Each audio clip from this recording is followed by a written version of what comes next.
好了，我们来吃一下夜市王的甜点小鹿梅花糕，我们来吃吃看它口味怎么样吧。来，我们刚才拿到了我们的那个小鹿梅花糕的芋泥口味的，它一份的话是50块，我们来试一下。其实我没有吃过梅花糕它这个是大陆来的口味，吃吃看。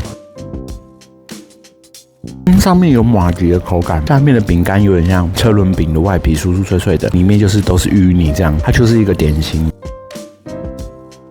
它满芋泥这样50块很便宜我觉得它的这个比较属于就是老人会喜欢的甜点，因为它上面就汤圆、红枣、小葡萄干、芋泥、车轮饼的外皮是不错吃，可是我比较不喜欢这种口感。它夜市王的甜点那一集的话，它是第3名，那它也不错吃，然后 CP 值也很高，可是我就没有那么喜欢，我可能只能给它大概，